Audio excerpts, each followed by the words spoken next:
اعوذ باللہ من الشیطان الرجیم بسم اللہ الرحمن الرحیم یعدہم ویمنیہم وما یعدہم الشیطان الا غرورا اولئک مأواہم جہنم ولا یجدون عنہا محیصا والذین آمنوا وعملوا الصالحات سندخلهم جنات تجری من تحتها الانہار خالدین فیہا ابدا وعد اللہ حقا ومن اصدق من اللہ قیلا لیس بأمانیکم ولا امانی اہل الکتاب من یعمل سوءا یجز بہ ولا یجد له من دون اللہ ولیا ولا نصیرا صدق اللہ العظیم۔ بزرگوں، پیارے بھائیوں، گفتگو ہماری یہ چل رہی تھی کہ شیطان پہلے سے یہ چیلنج کر چکا ہے کہ میں حضرت انسان کو ورغلا کر اپنا حصہ لوں گا اور ان کو گمراہ ضرور کروں گا، ان کو آرزوئیں اور امیدیں دلاؤں گا، انہیں حکم دوں گا تو وہ جانوروں کے کان کاٹیں گے، اور انہیں حکم دوں گا تو وہ اللہ کی مخلوق کو، تخلیق کو، پیدائش کو ضرور چینج کریں گے۔ اللہ تعالیٰ فرماتے یعیدہم ویمنیہم، وہ تو صرف وعدے کرتا ہے اور آرزوئیں دلاتا ہے صرف۔ بھئی شیطان کر کیا سکتا ہے بتائیے آپ؟ اگر وہ آپ کو کہہ دے کہ یہ دلا دوں گا، وہ دلا دوں گا، تو دے تھوڑی دے گا، وہ صرف وعدہ کرتا ہے، اس کے وعدوں میں کوئی دم نہیں ہوتا، وہ آرزوئیں دلاتا ہے۔ مطلب یہ ہے کہ وعدے اور تمنائیں دلانا یہ ایسی چیزیں جو پورا کرنا کوئی ضروری نہیں، جس کا حتمی فیصلہ نہیں ہوتا۔ لمبی لمبی عمروں کی امید دلاتا ہے، ارے یہ کرتے رہو، لمبی عمر تمہاری چلے گی، تم دیر تک چلتے رہو گے، تمہیں تندرستی ملے گی۔ اسی طرح سے دنیا کی لذتیں، دنیا کے عہدے، مال، شہوتوں کا پورا ہونا، ان ساری چیزوں کے وہ وعدے کرتا ہے کہ تم ہمارا مان لو، تمہیں یہ ساری چیزیں مل جائے گی۔ کبھی کبھی وہ سلامتی، تندرستی، مدد، اس کا وعدہ کرتا ہے۔ کبھی ڈراتا بھی ہے کہ دیکھو اگر تم خرچ کرو گے اللہ کے راستے میں تو تم محتاج ہو جاؤ گے، ضرورت مند ہو جاؤ گے۔ اللہ تعالیٰ فرماتے ہیں کہ وما یعدہم الشیطان الا غرورا، شیطان جو وعدہ کرتا ہے وہ سب دھوکہ ہوتا ہے۔ شیطان نہیں وعدہ کرتا مگر دھوکے گا۔ غرور کے معنی دھوکہ، یہ دنیا دار الغرور ہے، دھوکے کا گھر ہے، دھوکے کا گھر۔ دھوکے کا گھر یعنی دھوکہ کس کو کہتے ہیں؟ کہ آدمی کو نفع دکھاوے اور اندر نقصان ہو، آدمی کو نقصان دکھاوے اور اس میں نفع ہو۔ شیطان کہے رہے سو رہے، کیوں خامخواہ نیند خراب کر رہا ہے، نیند کم ہو جائے گی، بیمار ہو جائے گا، اٹھنے نہیں دیتا۔ حالانکہ اٹھے گا تو اللہ کتنی بڑی نعمت دے گا۔ وہ جہاں نفع ہے وہاں نقصان دکھاتا ہے، جہاں نقصان ہوتا ہے وہاں نفع دکھاتا ہے کہ یہ کر ڈال، یہ کہاں ہاتھ میں آئے گا، بعد میں توبہ کر لینا، ابھی تو جوانی ہے، ابھی سے تو نیک ہو جائے گا تو پھر جوانی کا مذاق تو نے کیا دیکھا، دنیا کی لذتیں تو نے کیا دیکھی۔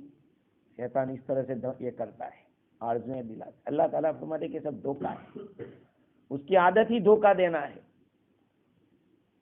جہاں نفع ہے وہاں نقصان ظاہر کرتا ہے، جہاں نقصان ہے وہ نفع ظاہر کرتا ہے اور ایسی تمنائیں دلاتا ہے جس کو تم پا ہی نہیں سکتے۔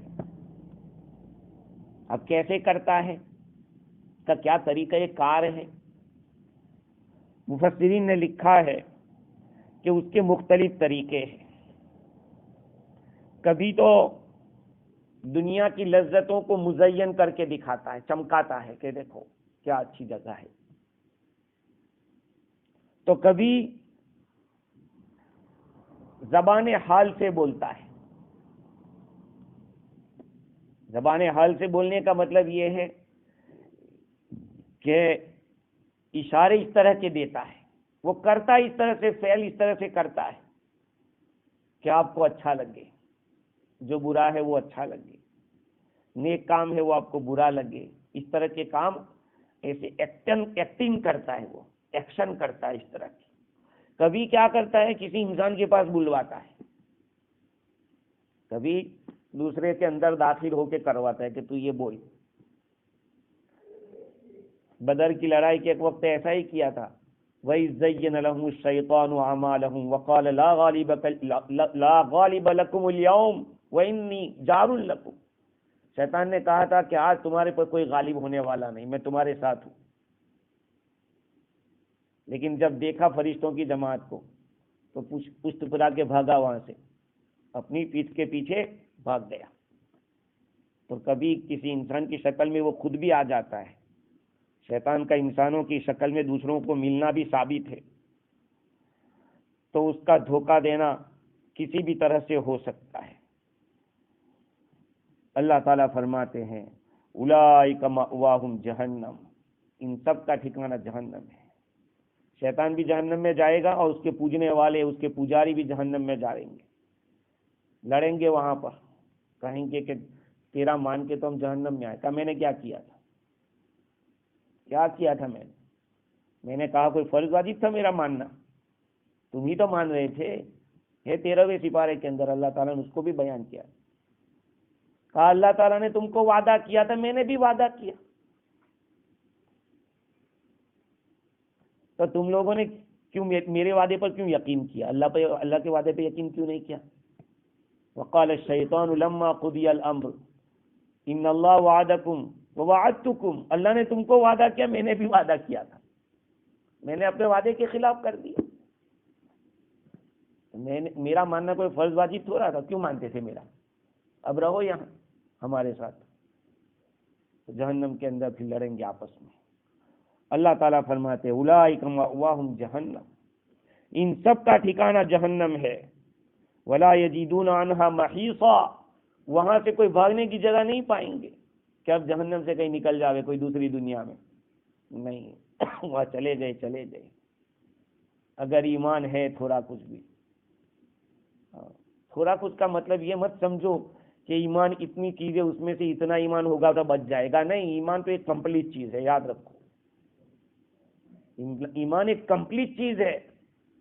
مثال کے طور پر آمنت باللہ وملائکتی وکتبی ورسلی والیوم الآخر والقدر خیری وشر من اللہ تعالی والبعث بعد الموت، یہ جو 7 چیزیں ہیں ان کو تو کمپلیٹلی ماننا ضروری ہے، تب ایمان کمپلیٹ ہوگا۔ اگر آپ نے ایک کو نہیں مانا ہے کہ تقدیر کو نہیں مانا تو سب کو نہیں مانا ہے۔ ایمان تو کمپلیٹ ہے، لیکن اس کے اوپر تھوڑا کچھ بھی عمل ہوگا تو بچ جاؤ گے۔ اگر اسی کے لالے پڑ گئے تب تو بات گئی۔ ایمان ایک کمپلیٹ چیز ہے۔ جو یہ کہتے ہیں کہ تھوڑا ایمان کا مطلب یہ نہیں ہے کہ صرف رسول کو مان لیا، اللہ کو مان لیا تو بچ جائے گا، رسول کو نہیں مانا تو چلے گا، نہیں، وہ تو ضروری ہے۔ تھوڑا ایمان کا مطلب یہ مت سمجھو کہ جیسے ایمان اتنا ہے اس میں سے اگر تھوڑا بھی لے گیا تو چلے گا، نہیں، وہ تو کمپلیٹ چیز ہے۔ اللہ تعالیٰ فرماتے ہیں لا یجدون عنہا محیصا، جہنم سے وہ لوگ بچ نہیں سکیں گے، کہیں بھاگ کر جا نہیں سکتے۔ یہ اللہ تعالیٰ کی عادت ہے کہ جب کبھی قرآن مجید میں جہنم کا تذکرہ کرتا ہے تو فوراً وہ جنت کا تذکرہ کرتا ہے، تاکہ ایمان والوں کو بھی سمجھ میں آ جاوے کہ ایمان کیا کوئی سودا جو اگر تم نے کیا ہے تو وہ ہلکا سودا نہیں ہے، نقصان والا سودا نہیں ہے، وہ تو کامیابی کا سودا ہے۔ والذین آمنوا وعملوا الصالحات سندخلهم جنات تجری، اور وہ لوگ جو ایمان لائے اور اچھے اعمال کیے. ہاں، صرف ایمان نہیں چلے گا، نجات تو ہو سکتی ہے، صرف ایمان ہوگا تو کبھی نہ کبھی نجات ہوگی، لیکن اعمال صالحہ بھی ضروری ہے. اس لیے کہ اگر عمل ہی نہیں ہے تو ایمان باقی کیسے رہے گا، وہ بھی تو ایک سوال ہے. ایک آدمی کے پاس بزنس ہے، اس کا باپ ہے، کچھ پونجی چھوڑ کے گیا ہے، اب وہ اسی میں سے کھا رہا ہے اور بڑھانے کی فکر ہی نہیں کرتا، تو کیا ہوگا؟ ساری پونجی ختم ہو جائے گی، تو خلاص ہو جائے گا. اس ایمان کو بڑھانا ہے، اعمال کے ذریعے ایمان بڑھتا ہے، اس لیے کا عمل صالح فوراً ضروری ہے. وہ لوگ جو ایمان لائے اور اچھے اعمال کیے، ہم انہیں داخل کریں گے ایسی جنتوں کے اندر، ایسے باغات میں جس کے نیچے سے نہریں بہہ رہی ہوگی. عجیب منظر ہوگا. کیسا ہوگا؟ یہ باغ ہے اور اس کے نیچے سے نہریں بہہ رہی ہیں. یہ کیسے ہو سکتا ہے؟ اونچائی کے اوپر اگر باغ ہو اور نیچے سے نہریں بہہ رہی ہے تو کہیں گے کہ یہ ایسا باغ ہے جس کے نیچے سے نہریں بہہ رہی ہیں. اور بعضوں نے یہ بھی لکھا ہے کہ بالا خانے ہوں گے ایسے، اور اس کے نیچے سے نہریں جاری ہوگی. معلوم ہوا کہ یہ ایسے مناظر نصیب ہونا یہ بھی نعمت کی چیز ہے. ہمارے ریکی ریکی کے قبرستان کو دیکھ کر لوگ کہتے ہیں کہ دیکھو اس کے نیچے سے نہریں بہ رہی ہے، پانی بہ رہا ہے، دیکھو ہے.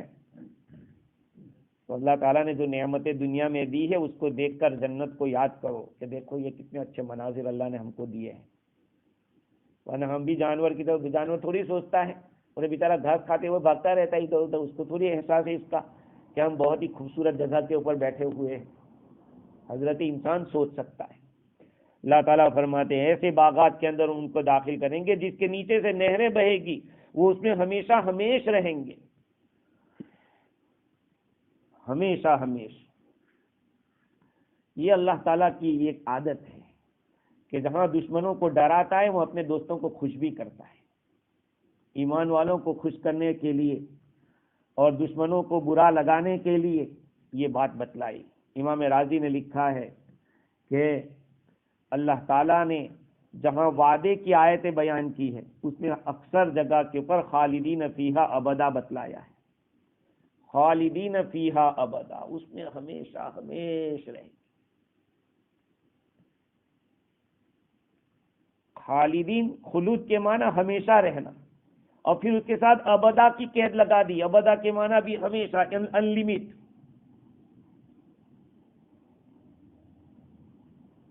معلوم یہ ہوتا ہے کہ خلود کے معنی ایک لمبا زمانہ، اور ابدا کے معنی ہمیشہ ہمیش. وعید کی آیتوں میں بھی اللہ تعالیٰ نے اس طرح سے بیان کیا ہے، وہاں بھی خلود کا لفظ آیا ہے.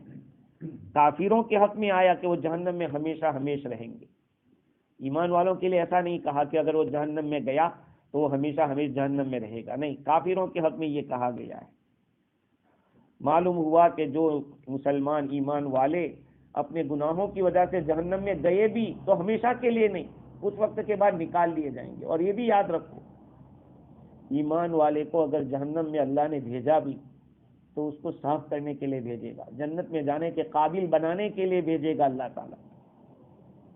جنت میں چونکہ دنیا کے اندر گناہ کر کے اپنے اندر جو ایک میل اور کچیل داخل کر دیا ہے، روح کو گندا کر دیا ہے، اب جہنم میں ڈال کے اس کو ٹپا کے اندر سے جو سارا میل ہے وہ نکال کے کہا اب یہ صاف ستھرا ہو گیا، اس کو نکالو، اب جنت میں جانے کے قابل. ایمان اتنی قیمتی چیز ہے، ایمان ہی اصل بنیادی چیز ہے، اور اسی کو بچانا ہے. تو اللہ تعالیٰ فرماتے ہیں وعد اللہ حقا، اللہ تعالیٰ کا وعدہ سچا ہے. ومن اصدق من اللہ قیلا، اور اللہ تعالیٰ سے سچی بات کس کی ہو سکتی ہے؟ اللہ تعالیٰ کے مقابلے میں کون سچی بات والا ہو سکتا ہے؟ کوئی بھی نہیں. بھائی آج دنیا کے اندر آدمی تھوڑے سے نفع کے لیے جھوٹ بول دیتا ہے، سمجھ میں نہیں آتا کہ آدمی جھوٹ کیوں بولتا ہے. تھوڑا نفع، اور وہ بھی وقتی نفع، اس کی کوئی گارنٹی نہیں کہ یہ نفع ملے گا کہ نہیں، پھر بھی آدمی آسانی سے جھوٹ بول دیتا ہے. کہا نے کہ 3 آدمیوں کا گناہ تو ہے، لیکن 3 قسم کے آدمیوں سے بہت بڑا گناہ ہے. فقیر آدمی ہے، غریب محتاج ہے اور تکبر کر رہا ہے، تو کس دنیا پہ تکبر کر، تیرے پاس ہے کیا ہے؟ فقیر آدمی ہے، مانگ کے کھا رہا ہے بیچارہ اور تکبر کر رہا ہے، اور بڈھا ہو گیا اور زنا کر رہا ہے، سارے کلومیٹر ختم ہو گئے ہیں، پاؤں ڈھیلے ہو گئے، قبر میں چلے گئے، پھر بھی زنا سے باز نہیں آ رہا ہے، اور بادشاہ ہو کے جھوٹ بولتا ہے، بادشاہ ہو کے اس کو جھوٹ بولنے کی کیا، اس کو کون مار ڈالے گا، تو بادشاہ ہے پھر بھی جھوٹ بول رہا ہے۔ تو دیکھو اللہ تعالیٰ کی بات سب سے زیادہ سچی، اس کو کس کا ڈر ہے، ساری اس کی مخلوق ہے، کوئی اس کا نقصان نہیں کر سکتا۔ تو اللہ تعالیٰ فرماتے ہیں کہ جو ایمان لائے گا اور اچھے اعمال کرے گا، ہم ان کو ایسے باغات میں داخل کریں گے جس کے نیچے سے نہریں بہے گی اور وہ ہمیشہ ہمیشہ رہیں گے۔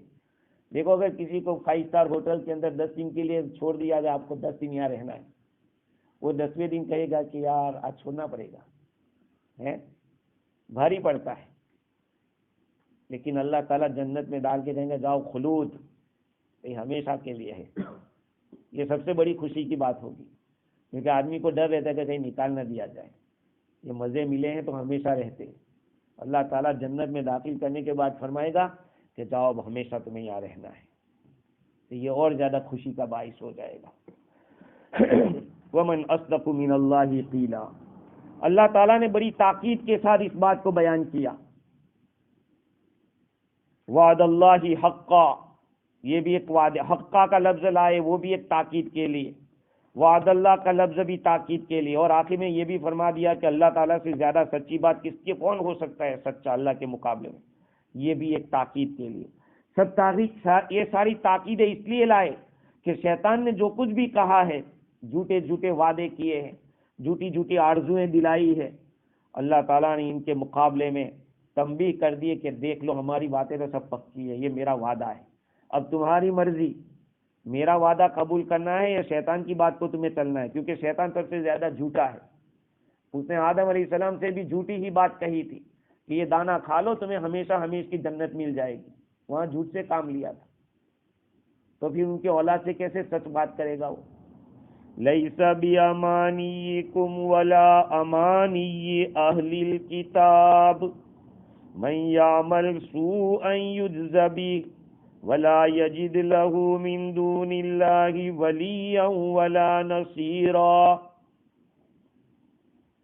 یہ ساری جنتیں، یہ ساری نعمتیں تمہاری آرزوؤں سے نہیں ملنے والی ہے، نہ اہل کتاب کی آرزوؤں سے ملنے والی ہے۔ جو آدمی برا کرے گا اس کو اس کا بدلہ دیا جائے گا، اور اللہ تعالیٰ کے مقابلے میں اللہ کو چھوڑ کر نہ کسی معین و مددگار کو پائے گا، نہ کسی حمایتی کو پائے گا۔ دین تمہاری آرزوؤں کا نام نہیں ہے، تم جس کو کہہ دو کہ یہ دین ہے، نہیں نہیں نہیں، لیس بیامانیکم ولا امانی، اوپر جو ثواب اللہ تعالیٰ نے بتلایا کہ جنت ایسی ہوگی اس میں تم کو داخل کریں گے، تو یہ ثواب تمہارے آرزوؤں سے مل جائے گا، پھر تمنا کر لینے سے مل جائے گا، نہیں، بلکہ ایسی بات نہیں ہے۔ بعضوں نے یہ کہا کہ دین کو مقرر کرنا تمہاری آرزوؤں سے نہیں ہے، تم کہہ دو کہ یہ دین، اہل کتاب کہ یہ دین کا نہیں، دین اللہ کا حکم ہوتا ہے، وہی دین بنے گا جو نبی نے کر کے دکھایا یا نبی نے بتلایا، وہ دین ہے۔ آج لوگوں نے بہت ساری چیزوں کو اپنی آرزوؤں سے دین مقرر کرے، ہمیں یہ اچھا لگ رہا ہے کہ یار یہ شروع کرو، ہے دین اس کا نام تھوڑی ہے۔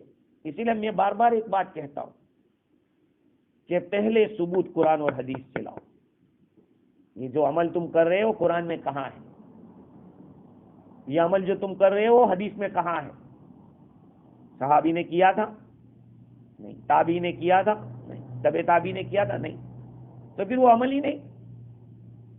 کوئی بھی عمل ہوگا اس کو آپ کو تلاش کرنا پڑے گا، یہ 30 40 جو ساری باتیں، اگر کوئی کہتا ہے کہ غلط میں کہہ رہا ہوں تو اس کو ثابت کرنا پڑے گا کہ کس صدی میں شروع ہوا ہے اور کیوں شروع ہوا ہے۔ سب پیٹ بھرنے کے دھندے ہیں اور کچھ نہیں ہے، پبلک کو خوش کرنے کے دھندے ہیں، ورنہ حقیقت دیکھ لو، نہ کسی صحابی نے حضور کے لیے کیا، نہ کسی تابعی نے صحابی کے لیے کیا، نہ کسی تبع تابعی نے تابعی کے لیے کیا، کئی سینچریاں خالی ہیں ان باتوں سے۔ تو دین کو مقرر کرنا یہ آرزوؤں سے نہیں ہوتا ہے۔ بہت سی جگہ ایسا ہوتا ہے کہ یار یہ عمل اچھا ہے شروع کر دو، کیسے شروع کر دیں؟ کوئی مفتی بھی تابع ہے، یاد رکھ لو۔ بہت سارے یہ سوچتے ہیں کہ مفتی صاحب ہاں کر دیں گے، مفتی کیا اس کے باپ پہ شریعت ہے کہ وہ کہہ سکتا ہے؟ مفتی بھی تابع ہے قرآن اور حدیث کے۔ کوئی بھی مسئلہ آتا ہے ہمیں پہلے قرآن دیکھنا پڑتا ہے، حدیث دیکھنی پڑتی ہے، پھر دیکھنا پڑتا ہے فقہ کو کہ کوئی فقیہ نے کچھ لکھا ہے کہ ہاں۔ اللہ تعالیٰ فرماتے ہیں لیس بِأَمَانِيِّكُمْ وَلَا أَمَانِي۔ اب سنیے یہ آیت کریمہ کیوں نازل ہوئی تھی۔ اب دیکھیے بات یہ ہوئی، ابن ابی حاتم نے روایت نقل کی، عبداللہ ابن عباس رضی اللہ عنہ فرماتے ہیں کہ یہود و نصارہ نے یہ کہا کہ ہمارے سوا جنت میں کوئی نہیں جائے گا۔ یہود و نصارہ نے کہا جنت میں ہم ہی جائیں گے کیونکہ ہم نبی کے اولاد ہیں، ہمارے سوا کوئی نہیں جائے گا۔ اور قریش نے کہا کہ ہم تو اٹھائے نہیں جائیں گے مرنے کے بعد، جو مر گئے بات خلاص۔ اللہ تعالیٰ نے فرمایا کہ دین تمہاری آرزوؤں کا نام نہیں ہے کہ تم جو کہہ دو تمہاری زبان سے نکل گیا یا تم نے جو چاہ لیا وہ دین بن گیا، نہیں۔ اب سوال یہ ہے کہ یہاں کن کو کہا گیا کہ تمہاری آرزوؤں کا نام نہیں ہے دین، یا ثواب تمہاری آرزوؤں سے حاصل نہیں ہوتا ہے؟ تو بعض حضرات فرماتے ہیں کہ بتوں کی پوجا کرنے والوں کے ساتھ خطاب کیا گیا ہے کہ تم جو بتوں کی پوجا کر کے سمجھتے ہو کہ ہم جنت میں چلے جائیں گے یا ہم اچھا کر رہے ہیں، یہ ہمارا صحیح دین ہے۔ کیونکہ مشرکین یہ سوچتے تھے کہ نہ کچھ قیامت آنے والی ہے، نہ کوئی موت کے بعد نہ کوئی جنت ہے نہ جہنم ہے، کچھ بھی نہیں ہے، نہ کوئی ثواب ملے گا نہ کوئی سزا ملے گی، اور اگر ہوا تو ہماری یہ جو بت ہے جن کی پوجا کرتے ہیں وہ ہماری سفارش کر دیں گے، وہ یہ کہتے تھے۔ اور اہل کتاب کی تمنا کیا تھی؟ لن يدخل الجنت الا من كان هودا او نصارا، جنت میں ہرگز داخل نہیں ہوگا مگر وہی جو کہ یہودی اور نصرانی ہو، وہ یہ کہتے تھے۔ اور کبھی یہ بھی کہتے تھے نحن ابناء اللہ واحباؤہ، ہم تو اللہ کے بیٹے ہیں اور اللہ کے پیارے ہیں، تو اللہ اپنے بیٹوں کو تھوڑی جہنم میں ڈالے گا؟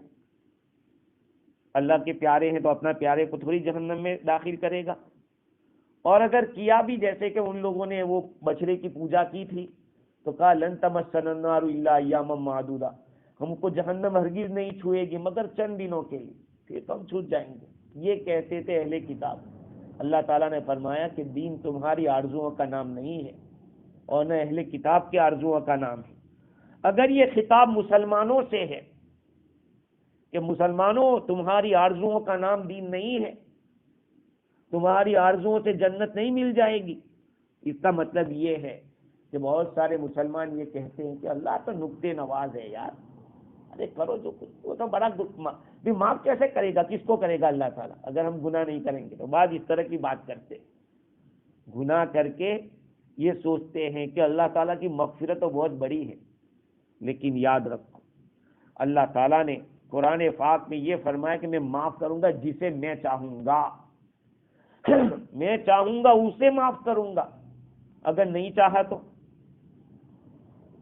ان اللہ لا یغفر ان یشرک بہ ویغفر ما دون ذلک لمن یشاء، اللہ تعالیٰ معاف نہیں کرے گا اس بات کو کہ شرک کیا جائے اس کے ساتھ، اور اس کے سوا جسے چاہے گا اسے معاف کرے گا۔ یہ نہیں کہا کہ سب کو میں معاف کر دوں گا، تو پتہ نہیں کیا ہوتا ہے۔ ایمان والے جو یوں کہتے ہیں کہ اللہ تو بڑا نکتے نواز ہے، بڑا کریم ہے، بڑا مغفرت کرنے والا ہے، لیکن جننے والی میں بھی زور چاہیے، صرف دایا کے زور لگانے سے بچہ پیدا نہیں ہو جاتا، ہمارے پاس بھی کچھ ہونا چاہیے۔ اسی لیے حضرت حسن بصری رحمۃ اللہ علیہ فرماتے ہیں کہ ایمان تمناؤں سے نہیں ہوتا ہے۔ ہم لوگ کہتے ہیں صحابہ جیسا ہم ایمان لیا، ارے صحابہ جیسا ایمان کی بات کرتے اس کا 10واں حصہ تو لاؤ، باتوں سے تھوڑی سب باتیں ہوتی ہیں۔ بعض لوگ یہ سوچتے ہیں کہ بیان کا نام ایمان ہے، ایمان آدمی بیان کرے گا اس کا ایمان بہت مضبوط ہو گئے، یہ نہیں ہے. ایمان ایک اندر ہے, یہاں بیٹھا ہے ایمان, اور یہ وقت پہ پتہ چلتا ہے کہ خدا کا حکم کیا ہے, شیطان کا حکم کیا ہے, اور آپ کس پہ چلتے ہو. ہاں, اس وقت پتہ چلتا ہے کہ آپ کا ایمان کس درجے کا ہے.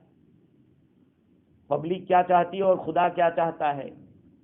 ماحول دیکھ کر چلنے کا نام دین نہیں ہے کہ ماحول ایسا ہے تو ہم بھی ویسے. اس کا نام دین نہیں ہے, اس کا نام ایمان نہیں ہے. ایمان تو یہ ہے کہ رسول اللہ صلی اللہ علیہ وسلم اکیلے تھے اور پوری دنیا مکہ کی ایک طرف تھی, لیکن حضور نے کہا, فرمایا کہ قولوا لا الہ الا اللہ تفلحوا, میں اللہ کا نبی ہوں, مان لو, لا الہ الا اللہ پڑھ لو, کامیاب ہو جاؤ گے. لوگ مخالف ہو گئے ہونے دو. مجھے بھی بہت سارے لوگ کہتے کہ یار تم اتنا سخت مت رہو, چلنے دو. بہت چل گیا بھائی, کتنا چلنے دیں گے. اگر چلنے دیں گے تو دین سامنے آئے گا بھی نہیں اور صحیح بات کھلے گی بھی نہیں. ہاں, تو حسن بصری رحمۃ اللہ علیہ فرماتے ہیں کہ ایمان تمناؤں کا نام نہیں ہے, وہ تو دل میں اللہ تعالیٰ ڈالتا ہے. ایمان دل میں اللہ تعالیٰ ڈالتا ہے. آپ سوچئے کہ کنورٹڈ مسلم جتنے ایفرٹ کرتا ہے, مادرزاد مسلمان نہیں کرتا ہے. جو ماں کے پیٹ سے مسلمان بن کے آیا ہے, اسے تو سبھی آتے ہیں, لیکن جو کنورٹڈ ہوتا ہے نا, اس نے کفر و ایمان دونوں چیزیں دیکھی ہوتی ہے. وہ جانتا ہے کہ یہی صحیح دین ہے اور اسی کے لیے کچھ قربانی میں دے سکتا ہوں. قربانی ہے یہ, اور قربانی کس کا نام ہے؟ شریعت پر چلنا, یہ اصل قربانی ہے, یہی قربانی ہے. اور جو کچھ بھی محنت کرائی جاتی ہے وہ اسی کے لیے کرائی جاتی ہے. آج کل مولانا ابراہیم صاحب یہی بات بہت زیادہ تاکید کے ساتھ بتلا رہے ہیں کہ بھائی یہ تو ذریعہ ہے, دین کو اپنی زندگی میں لانے کا ذریعہ ہے. ہاں, اگر آپ پوری زندگی لگا دو اور دین نہیں ہے آپ کی زندگی میں تو آپ کو پھر سے لگانا پڑے گا. اور اگر تھوڑے وقت میں بھی اللہ نے آپ کو یہ توفیق دے دی کہ آپ کا ایمان مضبوط ہو گیا, کہ آپ سارے حالات کا مقابلہ کر سکتے, آپ کامیاب ہیں, تو حضرت حسن بصری رحمۃ اللہ علیہ فرماتے کہ تمناؤں کا نام ایمان نہیں ہے. اللہ تعالیٰ وہ دل میں ڈالتا ہے اور عمل اس کا تصدیق کرتا ہے.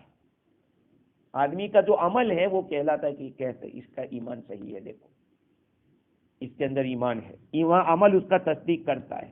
اور آگے حسن بصری رحمۃ اللہ فرماتے ہیں, بہت قیمتی بات ہے سمجھنے کی ہے, کہ بہت سارے لوگوں کو غافل کر دیا ہے مغفرت کی امیدوں نے. کیا کہتے ہیں؟ یہاں تک کہ وہ یہ کہتے رہتے ہیں کہ یار اللہ معاف کر دے گا. دنیا سے اس حال میں جاتے ہیں کہ ان کے پاس کوئی نیکی نہیں ہوتی. بہت سارے لوگ ہیں بیچارے, ہمیں ان پہ رحم کھانا چاہیے, ان کے پاس جا کے اپنی ٹوپیاں ڈالنی چاہیے کہ بھائی اللہ کے واسطے آ جاؤ یار, آ جاؤ, مسجد کی طرف رخ کر لو, نماز کی طرف آ جاؤ. کبھی کبھی آدمی ایمان سے نکل جاتا ہے, بعض دفعہ ایسی بات کر ڈالتا ہے, ہاں کہ خدا کو میری نماز کی کیا ضرورت ہے, نعوذ باللہ. اور نماز سے نعوذ باللہ ایسا بولتے ہیں کہ نماز سے کیا ہو جائے گا. اللہ ہمارے ایمان کی حفاظت فرمائے. ہاں, بہت سارے قوم کے دانشور لوگ بھی اس طرح کی بات کرتے ہیں. ابھی ایک جگہ کی پارلیمنٹ کی بات میں سن رہا تھا, پاکستان کی, تو ایک بڑا آدمی اس طرح کی نعوذ باللہ بات کر رہا تھا. ایسا لگا کہ بس کفر ہی کی بات کر رہا ہے. حکومت کیا کر سکتی ہے؟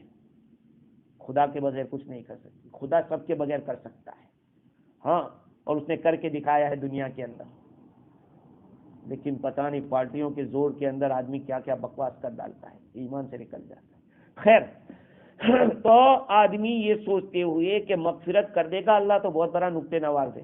اب وہ عمل نہیں کرتا اور دنیا سے گیا بغیر ہی نیکی کے, اور کیا کہتے ہیں, ہم تو اللہ سے اچھا گمان رکھتے ہیں. کیا کہتے ہیں؟ اللہ سے اچھا گمان رکھو, اللہ تو بخشنے والا ہے. لیکن بات یاد رکھو کہ صحیح بات تو ہے کہ تم اچھا گمان رکھو, لیکن عمل بھی اچھا رکھو, کیونکہ اللہ کی رحمت قریب ہے کن لوگوں سے؟ محسنین سے. ان رحمت اللہ قریب من المحسنین, اللہ تعالیٰ کی رحمت قریب ہے نیکوکار لوگوں سے, اچھے اعمال کرنے والوں سے. من المسلمین نہیں کہا ہے, من المحسنین کہا ہے. محسن کس کو کہتے ہیں؟ اچھا عمل کرنے والے. ہاں اچھا عمل کس کو کہتے ہیں؟ جو اخلاص کے ساتھ ہو اور حضور کے طریقے کے موافق ہو، اس کو اچھا عمل کہتے ہیں. اللہ کے حکم کے موافق اور حضور کے طریقے کے موافق ہو، اس کو اچھا عمل کہیں گے. تو ایسا عمل کرنے والوں سے اللہ کی رحمت قریب ہوتی ہے. خیر، تو اللہ تعالیٰ آگے فرماتے ہیں کہ من یعمل سوءا یجز بہ، من یعمل سوءا یجز بہ، جو آدمی برا عمل کرے گا اس کا اس کو بدلہ دیا جائے گا. اب چاہے وہ شرک کفر کرے یا گناہ کرے، جیسا برا کرو گے اس کا بدلہ دیا جائے گا. اب یہاں پر سوال یہ ہوتا ہے کہ اگر ہر برائی پر بدلہ ملے گا تب تو مر گئے ہم لوگ، ہم مر گئے. اور صحابہ کرام نے جب یہ بات سنی تھی تو سب گھبرا گئے تھے. قرآن تو کہتا ہے نا کہ جو بھی برا عمل کرے گا اس کو اس پر بدلہ دیا جائے گا. تو اس کا مطلب یہ کہ کوئی معاف نہیں ہوگا، سب پکڑے جائیں گے. اس کا جواب یہ ہے، جیسے معتزلہ کہتے ہیں کہ اللہ تعالیٰ گناہ میں سے کسی کو بھی معاف نہیں کرے گا. اب یہ ہے کہ چھوٹے گناہ تو ایسے ہی معاف ہو جاتے ہیں. آدمی نیکی کرتا ہے، وضو کیا، چہرہ دھویا تو آنکھوں سے چھوٹے چھوٹے گناہ کچھ ہو گئے تھے، منہ سے ہو گئے تھے چھوٹے گناہ، وہ تو ایسے معاف ہو جائیں گے. اعضائے وضو دھوتے دھوتے جھڑ جاتے چھوٹے گناہ. لیکن بات تو یہ ہے کہ پکڑ ہو گئی اگر ہر برے عمل پہ، تو ہم میں سے بچیں گے کیسے؟ تو یہ سوال مجھے اور آپ ہی کو اکیلے کو پیدا نہیں ہو رہا ہے، صحابہ کرام کو بھی پیدا ہوا تھا. حضرت صدیق اکبر رضی اللہ تعالی عنہ، ان کو بھی یہ سوال پیدا ہوا. تو کہا کہ حضور یہ آیت نازل ہو گئی کہ ہر آدمی جو برا کرے گا اس پر بدلہ دیا جائے گا، تو اس امت کی خیر کہاں رہی پھر؟ تو اس آیت کے بعد تو امت کے اندر کوئی بھلائی رہے گی نہیں.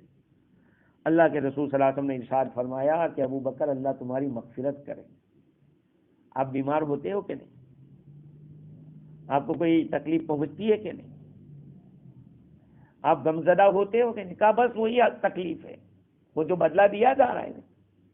آپ کی گاڑی راستے میں پنچر ہو گئی، آپ کیا سوچ رہے ہیں کہ یار یہ عذاب آ گئی، کیا مصیبت آ گئی؟